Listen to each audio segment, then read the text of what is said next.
아침 일라디오. 안녕하십니까. 오늘 아침 일라디오 진행의 아나운서 오승원입니다. 다음 주부터 대중교통 이용할 때도 마스크를 벗을 수 있게 됐죠. 그런데 요즘 알레르기 같은 호흡기 질환으로 고생하는 분들이 많아서 당장은 마스크 벗기가 꺼려지기도 합니다. 봄엔 을에 미세먼지, 황사, 꽃가루 같은 불청객들이 많아서 공기질에 취약한 분들은 늘 고생스러울 수밖에 없는데요. 특히 3월엔 초미세먼지 농도가 나쁨 수준으로 기록되는 날들이 연중 가장 많다고 합니다. 스위스의 한 대기환경기술업체의 분석에 따르면요, 지난해 우리나라의 연평균 초미세먼지 농도가 세계보건기구의 기준치보다 최대 5배까지 높았다고 하는데요. 그 원인이 화석연료 사용은 물론이고 산불의 영향이 직접적으로 꼽히고 있습니다. 3월에 건조해서 각종 화재, 산불 소식이 많은데요. 대기질을 개선하기 위해 친환경차로 전환하고 화석연료 사용을 줄이는 데 많은 노력을 하지만요. 또 한 번 산불 예방의 중요성을 느끼게 된 소식인 것 같습니다. 네, 오늘도 전국적으로 대기가 건조하고 바람도 강하게 불기 때문에 화재 예방에 각별히 신경 쓰셔야겠습니다. 3월 16일 목요일 오늘 아침 일라디오 출발합니다.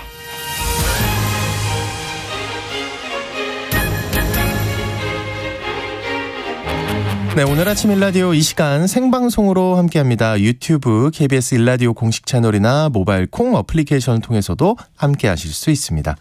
자, 목요일 시간에는 농수산 이슈 살펴보고요. 새로 마련한 어른의 성장법 시간에는 단단한 마음관리법에 대해 살펴보고요. 또 이해관계 시간에는 다양한 이해관계와 갈등, 법률적 문제들에 대해 알아보겠습니다. 청취자 여러분들의 문자 참여 기다리고 있겠습니다. 오늘은 기분 좋고 즐거운 마음 관리를 위해 여러분은 일상에서 어떤 노력을 하시는지 각자의 노하우에 대해 보내주시면 어떨까요? 자, 추첨을 통해서요, 농촌진흥청에서 제공하는 웰빙 혼합 잡곡 세트를 한 분께, 또 향긋한 커피를 드실 수 있는 모바일 커피 쿠폰을 2분께 드리겠습니다. 방송에 참여하실 분들은 단문 50원, 장문 100원이 드는 유료 문자 샵 9730으로 보내주시기 바랍니다. 유익한 정보와 살아있는 이야기가 있습니다. KBS 오늘 아침 일라디오. 겨울철에 꿀벌이 사라지거나 집단으로 폐사하는 피해가 수년째 이어지고 있습니다. 올해는 그 피해 규모가 지난해보다 더 크다고 하는데요. 지난달에 정부가 월동 꿀벌 피해 원인과 대책을 발표했지만 양봉 농가들은 다른 목소리를 내고 있다고 합니다. 자, 오늘 농수산 이슈 시간에는 월동 꿀벌 피해에 대한 정부 대책 내용과 현장 의견 들어보도록 하겠습니다. 한국농정신문 원재정 기자입니다. 안녕하세요. 네, 안녕하세요. 한국농정신문 원재정입니다. 네, 반갑습니다.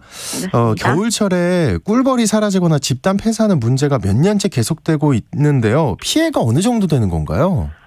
네, 추운 겨울에 벌은 벌통 안에서 보내는데요. 네. 2, 3년 전부터 겨울철에 꿀벌이 사라지는 일이 반복되고 있습니다.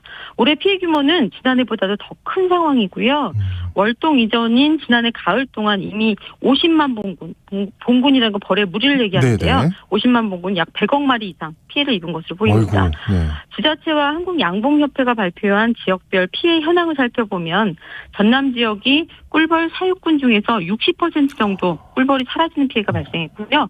경기도가 56%, 충남이 55% 피해를 입었습니다. 와, 근데 지난해에만 벌이 100억 마리나 죽었다니까 이거 심각한 것 같은데, 네. 그 피해가 더 커졌다는데 이게 대규모로 이렇게 꿀벌이 폐사하는 원인이 뭘까요? 네, 꿀벌이 집단으로 폐사한 주 원인은 네. 응애라는 해충 때문인데요. 응애는 꿀벌의 애벌레, 번데기, 성충인 벌레까지 기생해서 체액을 빨아먹습니다. 네. 응애가 체액을 빨아먹으면 애벌레는 죽고요. 성충은 체중이 감소하거나 기역 날개가 생기는 등 이런 이상 증상이 나타납니다. 응애는 기생하면서 살기 때문에 벌을 직접적으로 죽이진 않지만 정상적인 성장을 할 수 없게 만들어서 결국은 죽습니다. 양봉 농가들은 벌을 잘 키워서 꿀이나 양봉 산물을 수확해야 하는데 수년째 집단으로 벌이 사라지거나 폐사하는 현상이 이어지면서 피해가 커지고 있는 상황입니다. 네. 근데 정부가 지난달에 월동 꿀벌 피해 원인과 대책을 발표했는데 어떤 내용인지 짧게 설명 부탁드립니다. 예, 농식품부가 지난달 22일 대책을 발표했는데요. 앞서 지난해 12월에도 월동 꿀벌 피해를 줄이기 위한 대책을 발표했기 때문에 이번엔 꿀벌 피해를 회복하고 재발 방지 차원의 대책을 내놨습니다. 네. 우선 농식품부는 이번 꿀벌 피해 발생은 방제제의 내성을 가진 응애가 전국적으로 확산된 것이 주요 원인이라고 진단했는데요. 과거에 장기간 특정 성분, 그러니까 블루발리네이트라는 방제제가 널리 사용됐기 때문에 이 성분에 응애가 내성이 생겼고 또 사육 중 꿀벌에 피해를 입혔다는 겁니다. 특히 정부는 방제 최적기라고 할 수 있는 7월에 농가에서 방제가 다소 미흡했다고 판단했는데요. 그 이후로 7월에는 꿀 수확도 해야 되고 로열 젤리라든가 프로폴리스 같은 양봉 산물을 생산하기 때문에 네. 농가에서 아무래도 방제 조치가 충분치 않았을 것이다 이렇게 봤습니다. 그래서 이미 응애가 확산된 뒤에 방제제를 과다하게 투입하다 보니까 되레 꿀벌의 면역력을 떨어뜨리면서 피해를 발생시켰다고 설명했습니다. 그러니까 한마디로 그 집단 폐사 원인이 응애를 제때 방지하지 못했다 이거네요. 예, 맞습니다. 네. 그리고 농식품부는 이 양봉장의 사용 관리도 굉장히 관행적으로 이루어지고 있다는 점을 지적했는데요. 방제제의 사용법을 준수하지 않아서 방제 효과를 떨어뜨렸다는 것입니다. 즉 양봉 농가의 관리 부실이 최근 꿀벌 집단 폐사의 핵심 원인으로 풀이되는 상황입니다. 꿀벌이 사라지거나 집단 폐사하는 것은 뭐 세계적인 추세기도 한데요. 네. 이상기후 영향이라는 우려도 굉장히 큽니다. 네. 하지만 농식품부는 기후변화 문제는 이번 꿀벌 피해와 직접적인 연관성은 입증되지 않았다 이렇게 말했습니다. 어쨌든 뭐 이 양봉 산업이 정상화돼야 되고 이렇게 되려면 피해 대책이 좀 마련이 돼야 될 것 같습니다. 예, 농식품부가 몇 가지 대책 내놨습니다. 사용관리가 우수해서 피해가 적었던 농가들과 협력해서 4월까지 피해 농가의 벌통을 최대한 빨리 공급할 계획이고요. 네. 또 양봉 농가를 대상으로 농축산 경영자금 최대 1,000만 원, 이율 2.5% 조건의 이런 자금을 지원해서 봉군과 기자재 구입에 힘을 보탤 계획입니다.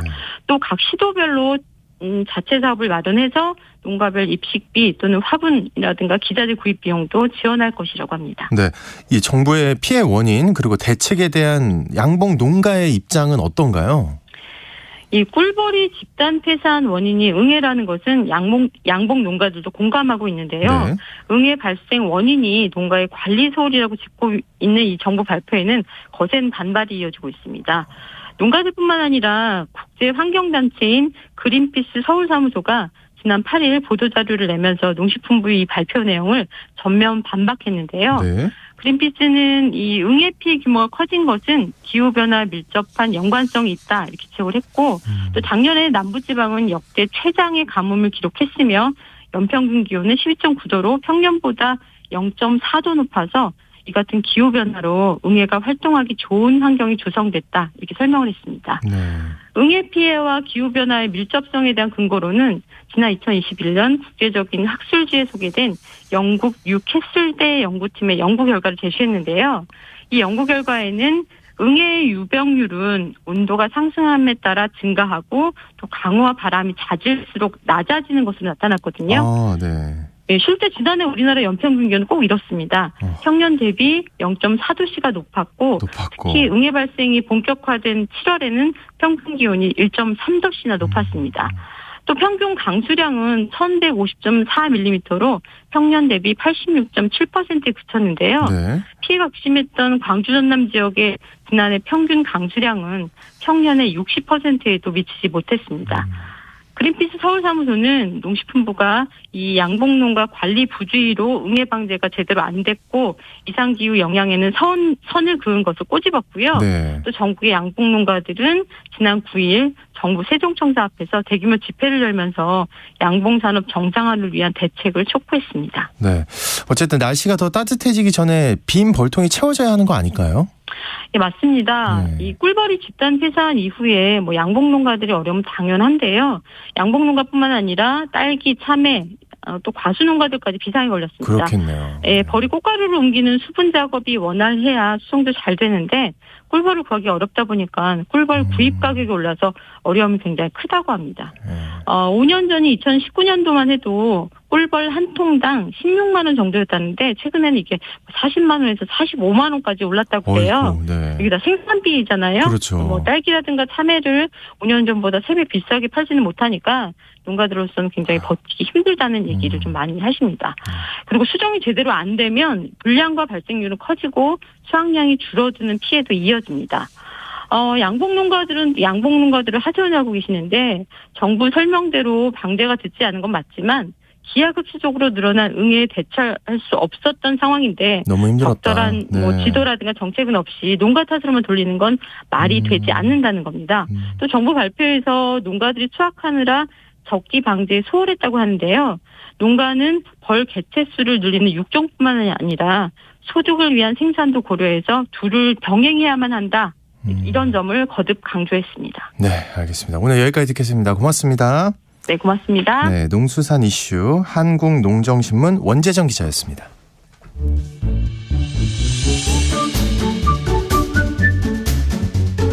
아침을 여는 기분 좋은 습관. KBS 오늘 아침 1라디오.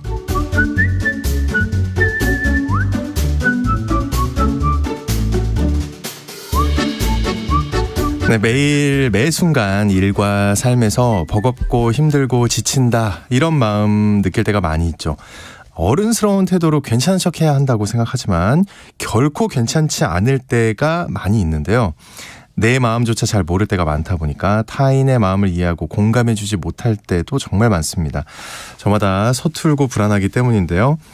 나와 타인을 잘 이해하고 위로하고 응원하기 위한 삶의 해법을 찾아보는 어른의 성장법이라는 시간을 마련했습니다. 이 시간은 정신과 전문의 신재현 원장과 함께하겠습니다. 반갑습니다. 네, 반갑습니다. 정신과 네. 전문의 신재현입니다. 네, 어른의 성장법 어떤 시간이 될까요? 소개 좀 해주시죠. 네, 제목이 좀 거창한 것 같기도 한데요. 네, 어쨌든 어른의 성장법은 라디오 청취자분들께서 같이 함께 들으시면서 어른도 좀 마음이 자랄 수 있구나, 성장할 수 있구나, 이런 경험들을 통해서 내가 자랄 수 있구나 하는 경험들을 좀 드릴 수 있게 된다면 좋겠다라는 생각으로 네. 이 코너에 제가 참여하게 됐습니다. 참 시간이 좋아요, 그죠? 하루 일찍 우리가 시작을 하니까 너무 좋은 것 같아요. 네, 네네. 이게 좀 자아 성찰의 시간이 될 수 있을 것 같은데 오늘 어떤 얘기 들려주시나요?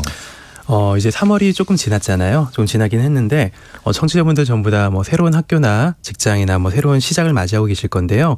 근데 새로움에 대한 설레임도 있지만, 분명 불안함과 긴장도 아마 함께 있을 그럼요. 거라고 생각을 합니다. 네. 그래서 오늘은 낯설음에서 오는 불안은 어떻게 맞이하고 극복할 것인지에 대한 얘기를 한번 드려보도록 하겠습니다. 네. 방금 말씀해 주셨지만 새로움을 많이 마주하게 되는데 여기서 오는 스트레스와 두려움 확실히 있잖아요. 그죠? 그렇죠. 그렇죠. 네. 어떤 거가 많이 있을까요? 어떤 스트레스와 두려움이 뭐 일에 많을까요? 대한 두려움도 있을 거고 새로운 네. 적응에 대한 두려움도 있을 건데 무엇보다도 이제 스트레스 원인으로 제가 가장 크게 꼽는 것이 바로 새로운 사람에 대한 그런 불안일 것 같아요. 직장 스트레스 가지신 분들이 저희 병원에 종종 오시는데 얘기해보면 항상 일은 괜찮은데 일하는 건 괜찮고 일 어려운 거야 뭐 상관없는데 사람이 문제다. 라고 얘기를 많이 하시거든요. 아마 아나운서님께서도 경험을 많이 해보셨겠지만. 네, 그렇습니다. 네. 그죠? 네, 상사랑 동료들 사이에서 경험하는 불편함이 일 자체에 대한 스트레스보다 훨씬 강하다라는 것을 진료실에서 많이 경험을 하거든요.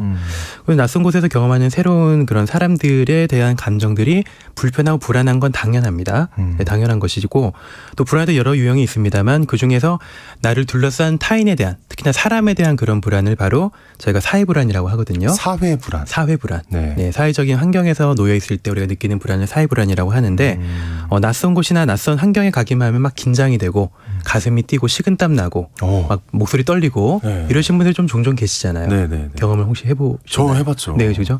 네, 뭐 네. 아무리 좀 이게 사람들 앞에서 자주 드러내는 사람들도 좀 긴장할 수밖에 없는데 이제 그런 것들 사회불안이라고 얘기할 수가 있고요. 사회불안의 기저에 깔려 있는 생각은 사람들 사이에서 과연 내가 어떤 평가를 받을 것인가 하는 생각들이 그 밑에 이제 깔려 있는 거죠. 누구나 겪을 수 있겠네요. 그렇죠. 누구나 네. 다 겪을 수 있는 그런 생각입니다. 근데 이게 왜 생겨나는 걸까요?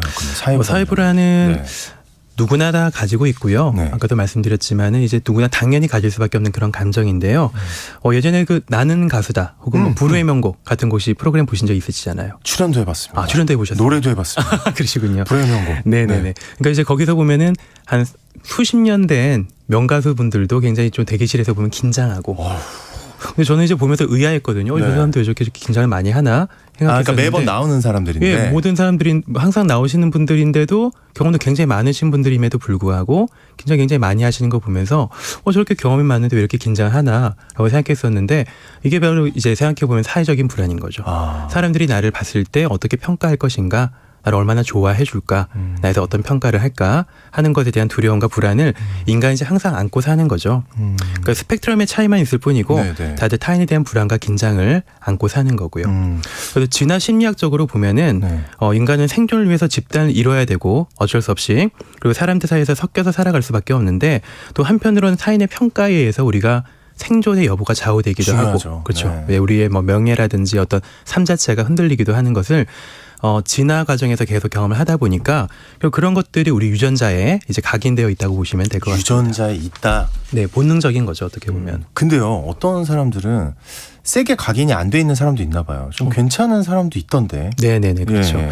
그러니까 이제 겨우 우리가 가지고 있는 문제라는 것이, 심리적 문제라는 것이 혹은 정신과 질환 모두 다 똑같은데 타고난 유전적 기질도 좀 영향을 줄 것이고 또 성장 과정의 경험들도 함께 영향을 주거든요. 그래서 좀 더 예민한 기질을 가진 부모님에게 태어나거나 혹은 자라나는 과정에서 특별히 힘들었던 경험을 하게 되거나 아니면 요즘에 좀 문제가 되고 있는, 이슈가 되고 있는 학교 폭력이나 아니면 가정 내에서 혼란스러운 성장 과정의 경험을 하게 되거나 아니면 친구들과의 관계에서 경험한 트라우마 같은 것들도 전부 다 영향이 있을 것 같아요. 잠깐만요. 그러면 만인에게 있는 거 아닙니까? 이 정도면? 모든 사람한테 다 있는 거죠. 정도의 차이가 있을 뿐인 거고 지금 들으시는 청취자분들이 나한테 있어, 나야 이런 분들 분명히 계실 건데요. 하나는 있거든요. 다 있거든요. 듣다 보니까. 그래서 사실 그런 경험들이 나에게 왔을 때 이제 내가 이것들을 사회불안이라는 것을 좀 증폭하게 되는 경험을 하게 되고요. 근데 이제 그런 것들이 꼭 환경의 원인뿐만은 아니고 타고난 어떤 유전적 기질과 상호작용하게 되면서 이게 증폭되기도 하고 적당히 흘러가기도 하고 이런 차이가 나타나게 되는 거죠.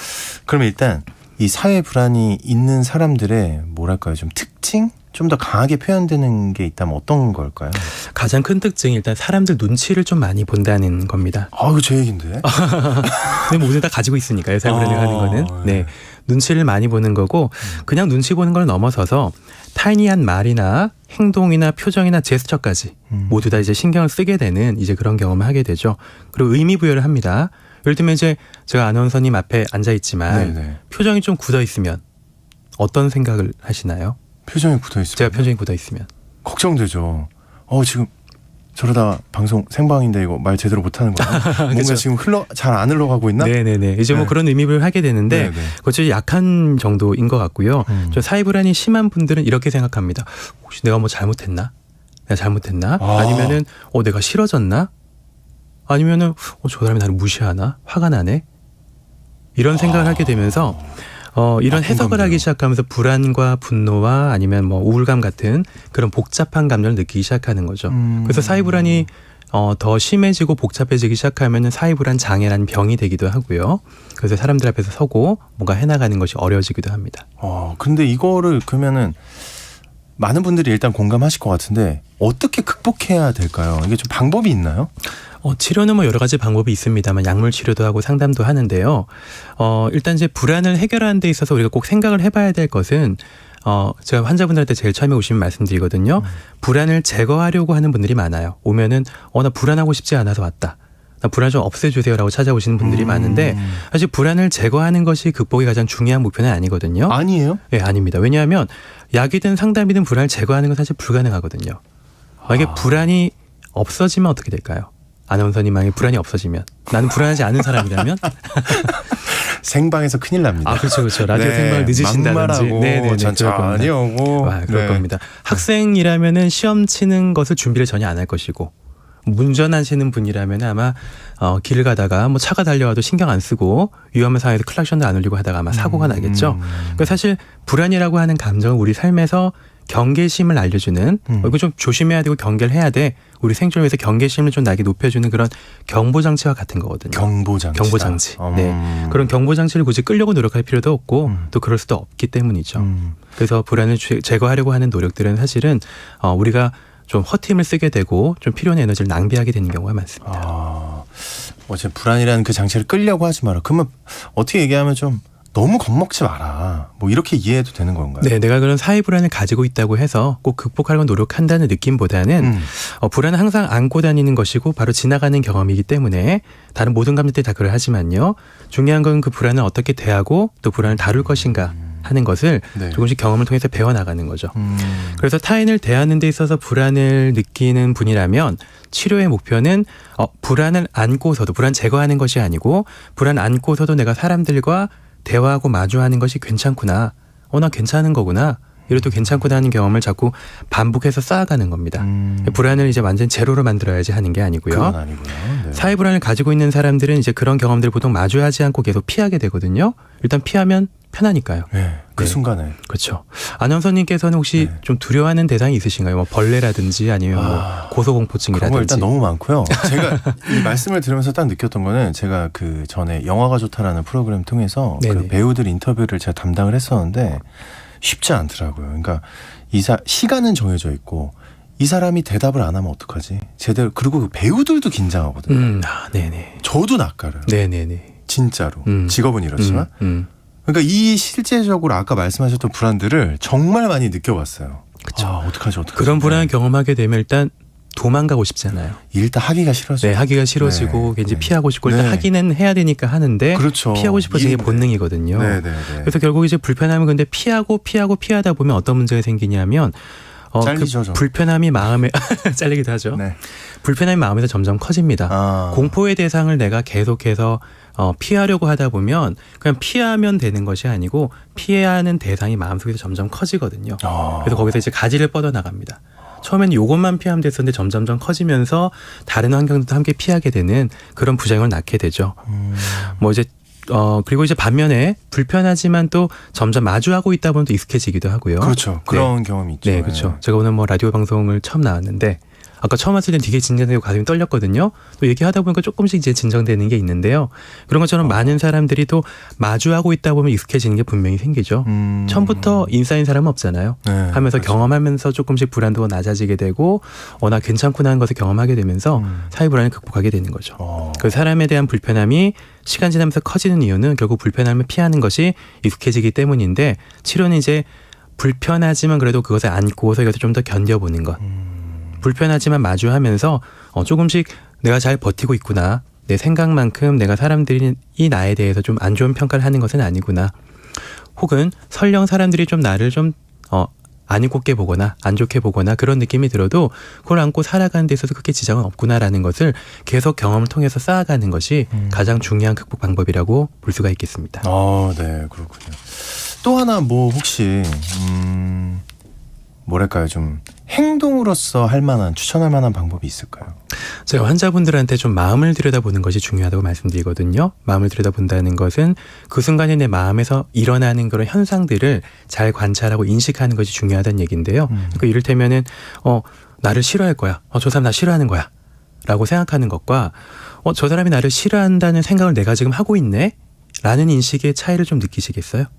싫어할 거야. 라는 것과 네. 싫어한다는 생각을 내가 지금 떠올리고 있네. 그 사람이 라는 이제 차이가. 행동으로 뭔가 확 보여줘야죠. 그래야 이제 좀 빵 느끼지 않을까요? 그렇죠. 뭐 그런 것도 있겠지만은 표현을 하든지. 어떤 내 마음의 인식을 하면서 마음에다가 꼬리표를 달기 시작하면 꼬리표요? 꼬리표라는 것은 내가 이런 마음을 느끼고 있네, 이런 생각을 하고 있네, 이런 감정을 느끼고 있네 라는 꼬리표를 달기 시작하면 조금 더 막연한 불안감에서 좀 벗어나게 되거든요. 즉 우리 마음에 좀 거리를 두고 어느 정도 좀 우리가 카테고라이징 되면서 이런 마음을 분류하기 시작하면은 조금 불안감이 가라는 게 있거든요. 그래서 일기라든지 메일의 기록 같은 것을 제가 활용하려고 좀 말씀을 많이 드립니다. 그래요? 기록이라 하면 어떻게 도움이 될까요? 그러니까 뭐 그날에 있었던 일이나 그에 대한 감정이나 생각, 내가 했던 반응들을 자주자주 기록하면서 내가 이런 생각을 하고 있고 이런 마음을 느꼈었고 내가 이런 마음에서 이런 것들이 항상 자동적으로 흘러가고 있구나 라는 것을 이해하고 좀 인식하게 되면서 조금 더 불확실성에서 벗어나게 되는 그런 효과가 있는 거죠. 마음이라는 것이 사실 막연하잖아요. 우리 마음 얘기를 많이 하지만 이제 막연한 부분일 수밖에 없는데 아무래도 우리가 이런 것들을 인식하게 되면서 좀 더 구체화시키면서 나를 객관적으로 볼 수 있게 되는 그러면서 안도하게 되는 그런 경험을 하게 되는 거죠. 어쨌든 오늘 우리 선생님도 첫 방송이잖아요. 그렇죠. 네. 불안함이 있었잖아요. 긴장됩니다. 그러면 네. 근데 누가 보잖아요. 네. 이쪽이 DJ인 줄 알아요. 지금 너무나 지금 안정감이 아유, 느껴지는데. 감사합니다. 그러면 들어올 때 어떤 마음을 갖고 들어오셨어요? 그 갑자기 궁금하네. 저는 이제 사실 대본이 있으니까요. 대본만 읽고 하자.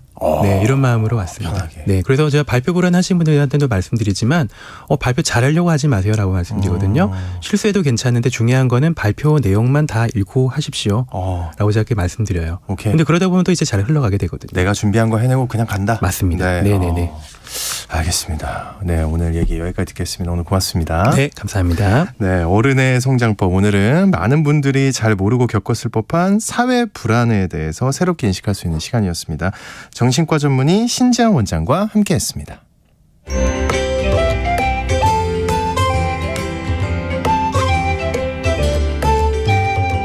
상쾌한 하루의 시작. KBS 오늘 아침 1라디오.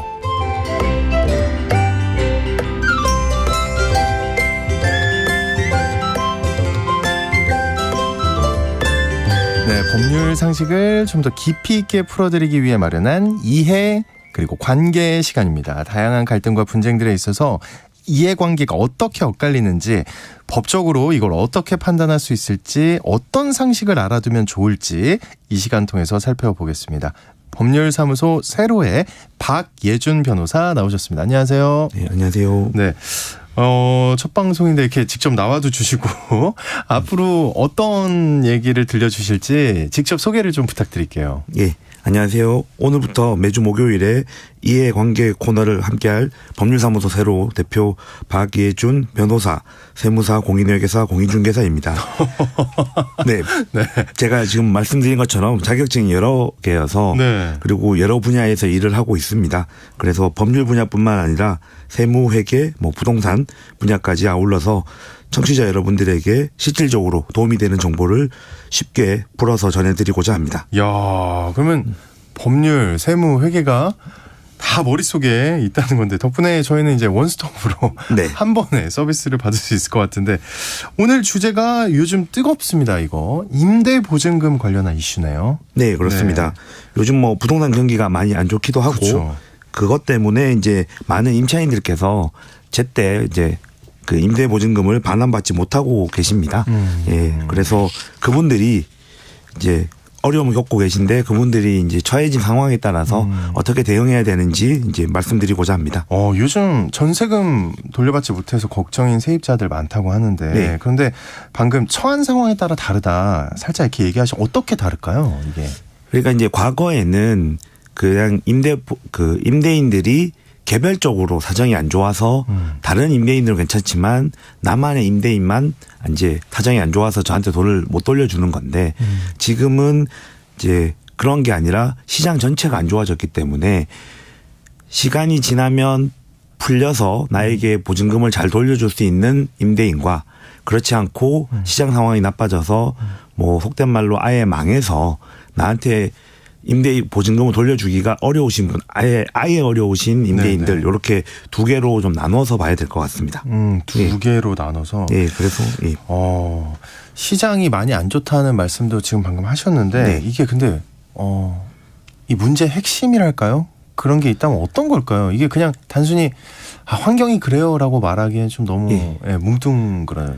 예, 그래서 과거에는 옛날에는 이제 임대인들 중에서 특정 한 명만 나빴습니다. 네네. 한 명만 사정이 안 좋아서 나만 못 줬는데 지금은 이제 그게 아니라 이제 흔히 말하는 이제 금리가 인상이 되면서 부동산 가격이 내려갔고, 그 부동산 가격이 내려가면서 이제 이자 문제도 있고, 과거에 이제 집값이 너무 오르면서 대출 규제도 심해졌고, 그리고 세금도 이제 집주인들이 많이 내게 되면서, 그리고 전세금이 옛날에 많이 올랐잖아요. 네네. 그래서 전세금이 더 오르기도 힘든 상황이고, 이게 다 합쳐지다 보니까 결국은 집주인들이 지금 돈을 못 구합니다. 돈이 없는 이제 집주인들의 주머니가 얇아진 상황이어서, 그래서 과거에는 그러니까 한 명만 문제였는데 지금은 모든 임대인들이 사실은 문제인, 그러니까 그분들의 이제 임대인들이 그분들이 나빠서가 아니라 시장 상황이 이제 모두 이게 안 좋아져서 모두가 이제 문제인 상황이 되어서, 그리고 옛날에 살펴보면 옛날에는 집값이 내려가면 이제 사람이 살긴 어디에 살아야 되잖아요. 그렇죠. 그래서 전세를 전세를 많이 찾게 됐고 그래서 집값이 내려가면 전세금은 올라가고 그다음에 전세금이 내려가면 또 집값은 올라가고 이런 상관관계가 있어서 그래서 그 과거에는 어쨌든 전세금을 받아서 임대보증금을 돌려주든 대출을 받아서 임대보증금을 돌려주든 어떻게든 돌려줄 방법이 있었는데 요즘은 매우 드문 상황인데 네. 집값도 내려가고 전세금도 내려가는 그런 이제 매우 드문 상황이어서 이제 그게 문제의 핵심이라고 볼 수 있습니다.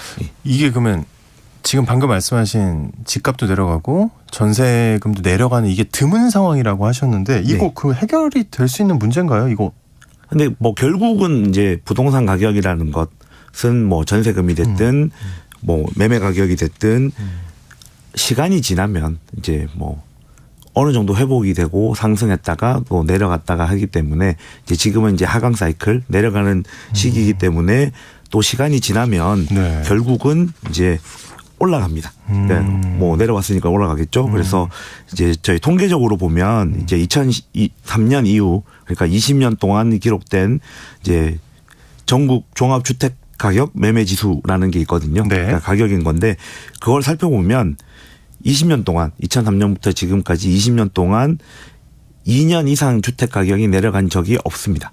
아무리 주택 가격이 내려간다고 하더라도 뭐 1년에서 그러니까 길어야 1년 뭐 짧은 거는 몇 개월밖에 하강하지 않았기 때문에 단 한 번도 그럼 2년 이상 내려간 적은 없다.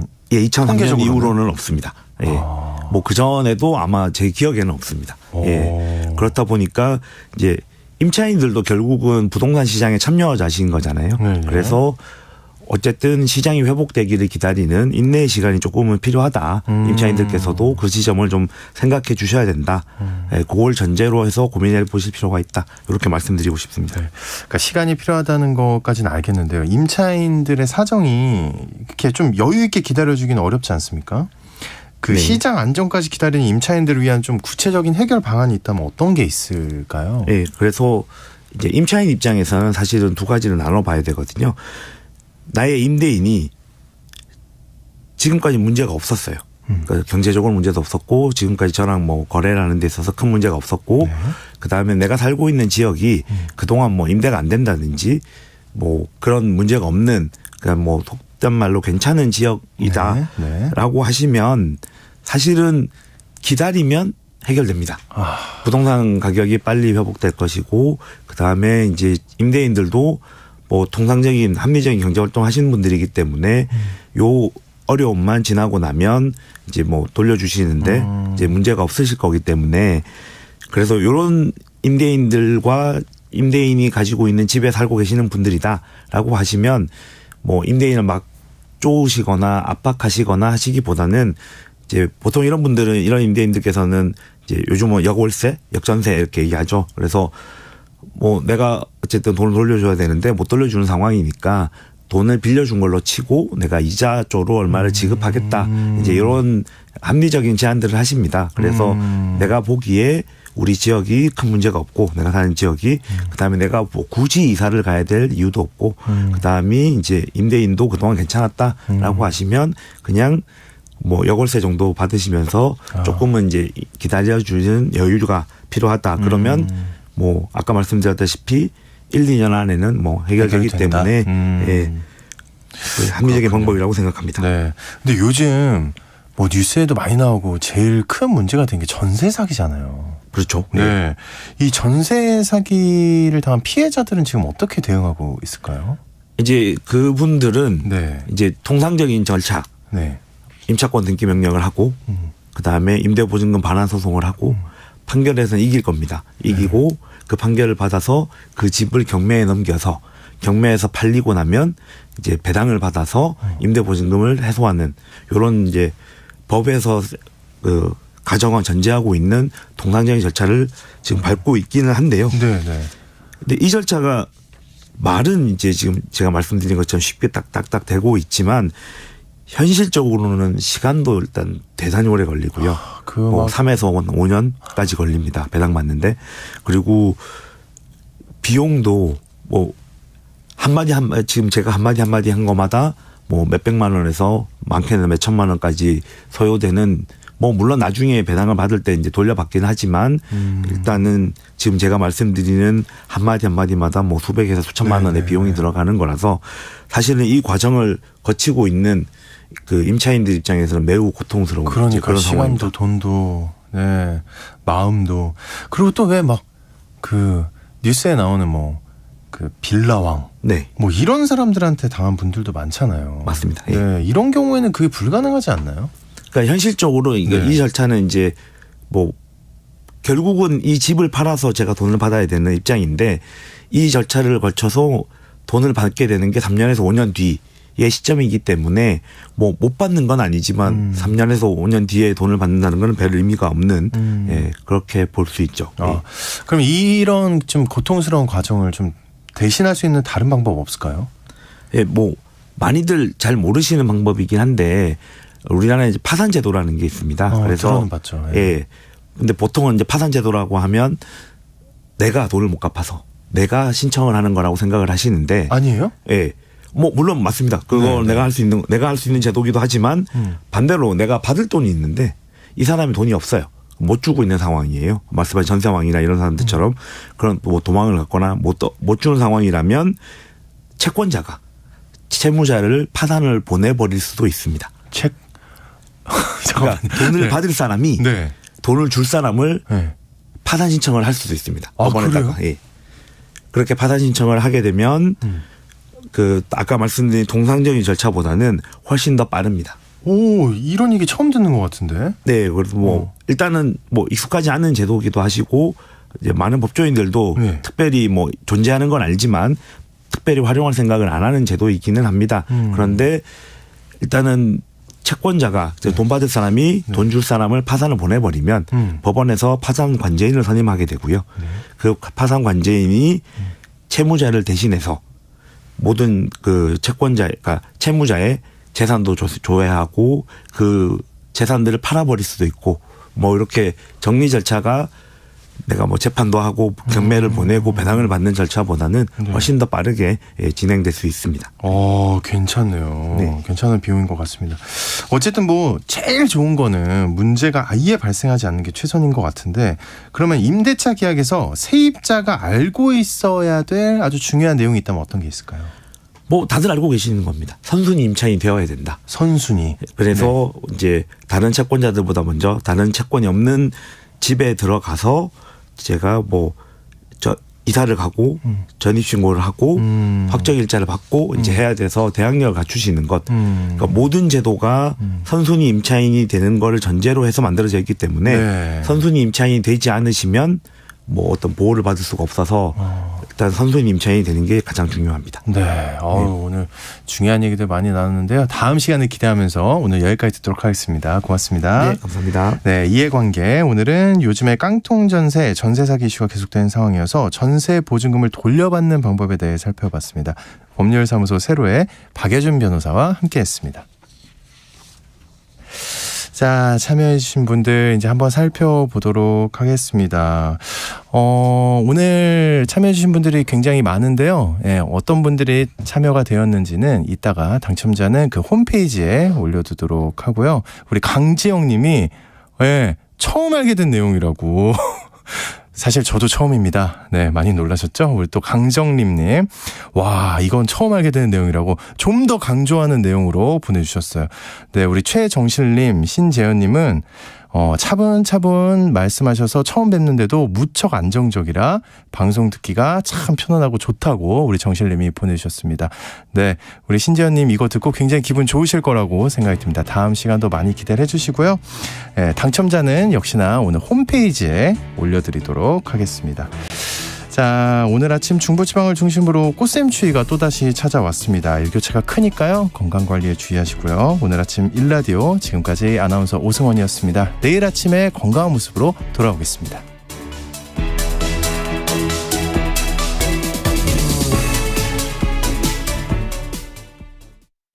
여러분, 60-70년대에는 주택지붕으로 성면이 들어간 슬레이트를 사용했다는 거 아시나요?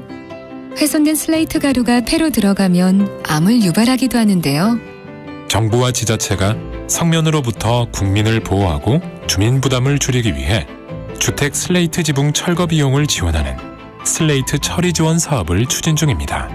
취약계층은 철거비 전액을, 일반 가구는 동당 700만 원까지 지원하니 주택 슬레이트 지붕 철거를 원하신다면 해당 시군 구청 환경부서로 문의하세요. 이 캠페인은 환경부와 한국환경공단이 함께합니다.